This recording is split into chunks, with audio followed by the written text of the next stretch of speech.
श्री स्वामी समर्थ. कशा आहात? मस्त ना? तर मस्तच राहा. आजचा दिवस तुमच्या चांगला ही स्वामी चरणी प्रार्थना करणारे. बाहेर मस्त पावसाचं वातावरण आहे. आता बंद झालेला आहे पाऊस, पण आता पाऊस चालू होता.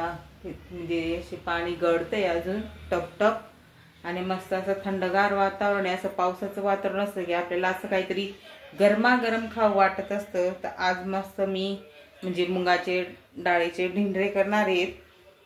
तर चला आपण करूया ढिंडरे. हे बघा, ही मुगाची डाळ मी गिरणीमधून दळून आणलेली मस्तपैकी. आता आपण मस्त गरमागरम ढिंडरे करणार आहोत. तर ढिंडऱ्यांचं पण पीठ मीने मळून घेतलेलं आहे. हे बघा, याच्यात फक्त काही टाकलं नाही आहे, पीठ घेतलेलं आहे. आता आपल्याला किती बनवायचे त्यानुसार. आता मला 2च बनवायचे होते, बाकीचे बनवून खाल्ले आम्ही. म्हटलं चला तुमच्यासोबत शेअर करते. फक्त जिरं, ओवा, मीठ, कोथिंबीर टाकले आहे, पाणी टाकलेले आणि या पद्धतीने चांगलं फेटून घ्यायचे गोल गोल.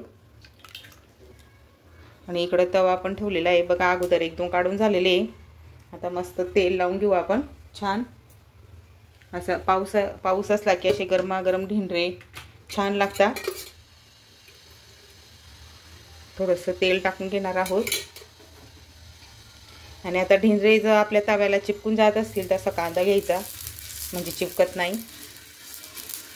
कांद्याने थोडंसं असं चिपकून घ्यायचं. आता आपण मस्त ढिंडरे, हे बघा, चमच्याने टाकायचे असेल तर चमच्याने पण तुम्ही टाकू शकता.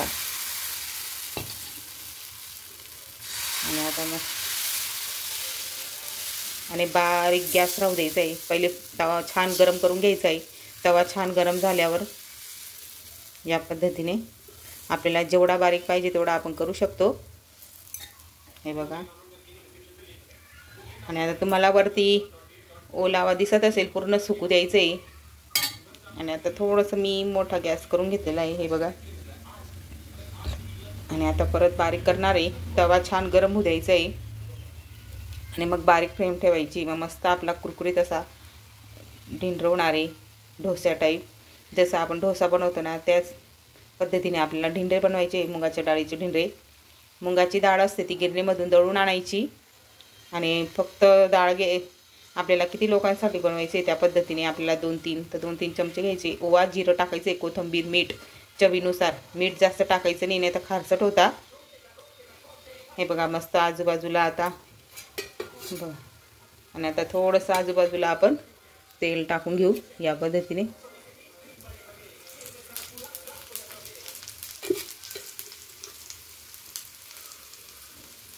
हे बघा, पावसामध्ये असं गरम गरम ढिंडरे आणि आपली भाजी चपाती सोबत आपण खाल्लं ना, मग आपल्याला जेवण जास्त जातं 2-3 घास. हे बघा, मस्त खरपूस असं भाजलं जाते. हे बघा, इझी निघते. हे बघा, तुम्हाला जवळून दाखवते. हे बघा, मस्त आपला असा. आणि आजूबाजूला बघा लालसर झालेलं आहे मस्त आपलं. हे बघा, आपला डोसा चिपकायला नको म्हणून आपण कांदा लावून घ्यायचा आहे. हे बघा, किती छान मस्त आपला डोसा तयार झालेला आहे. बघू शकता ना. याला मुगाची डाळीचे ढिंडरे म्हणता. अजून वेगळं काही नाव पण असेल, पण आम्ही ढिंडरेच म्हणतो. डोसा टाईप मस्त. आणि हा चपातीचाच तवा आहे.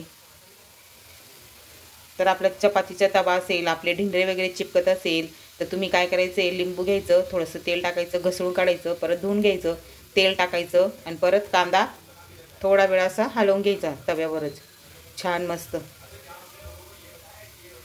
हे बघा, आपलं ढिंडरे मस्त तयार झालेलं आहे तिकडं. हे बघू शकता, एकदम मस्त. आता थोडीशी गॅसची फ्लेम मोठी करून घेणारी, म्हणजे आपली दोघीकडून मस्त छान होऊन जाईल, शेकला जाईल डोसा.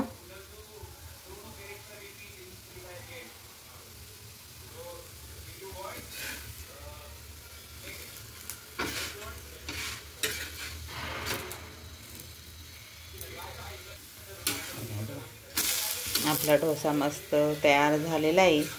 हे बघू शकता, मस्त गरमागरम तयार आहे. तुम्ही पण या खायला मस्तपैकी. तेवढा आता हा मी खात नाही, तेवढाच दुसरा आपण डोसा परत त्याच पद्धतीने तयार करून घेऊ. बघा, थोडंसं तेल टाकायचं आणि हा कांदा आहे ना असं थोडा फिरवून घ्यायचा। हे बघा या पद्धतीने असं फिरवून घ्यायचं।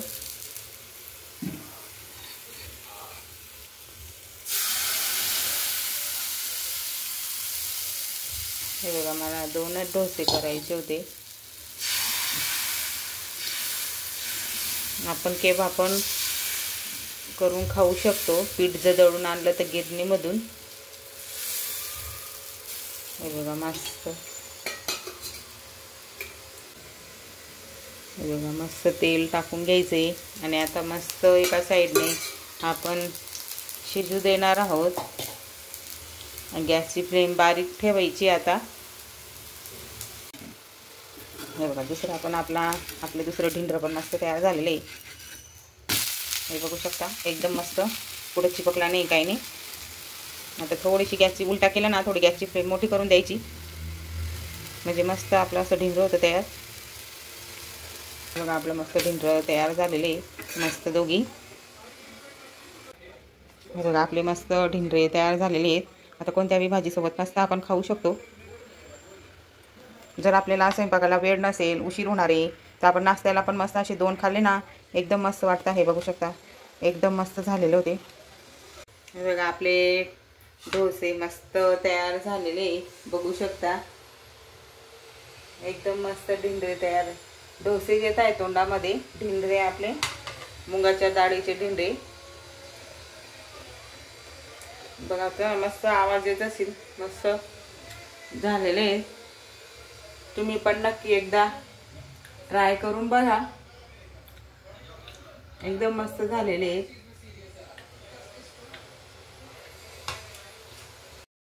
काल होती गुरुपौर्णिमा, तर साध्या सिंपल पद्धतीने मी स्वामी महाराजांचा अभिषेक पूजा केलेली होती, फळं दाखवलेले होते। काल गुरुवार पण होता, माझा दुसरा गुरुवार होता। मी 11 गुरुवार करते स्वामी महाराजांचे, तर माझा दुसरा गुरुवार होता। तर ती पूजा मांडणी पण झालेली होती, गुरुचरित्राची सांगता पण झालेली होती आणि संध्याकाळी मी आरतीला आलेली होती।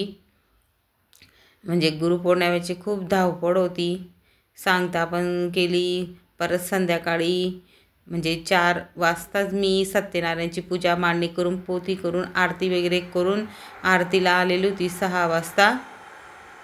आणि 7:30 वाजता महाप्रसादाचा इथं कार्यक्रम पण होता। आणि माझं 1 दिवसीय स्वामी चरित्र सारामृतचं पारायण राहिलेलं होतं। मग इथून महाप्रसाद मी घेऊन म्हणजे महाप्रसादाचा लाभ उठवून मी घरी गेली 7 वाजता। 7 वाजता स्वामी चरित्र सारामृतचं पारायणाला सुरुवात केली। दिवसभर माझा म्हणजे सेवेतच गेला पूर्ण दिवस। इकडं बघ 5 वाजेची उठलेली होती पहाटे, तर 6 म्हणजे 9, 6, 10, 11 वाजले असतील तोपर्यंत सेवाच चालू होत्या, मठात पण आणि घरी पण। इथं पण 1 दिवसीय पारायण झालं, खूप म्हणजे सर्व महिला आलेल्या होत्या।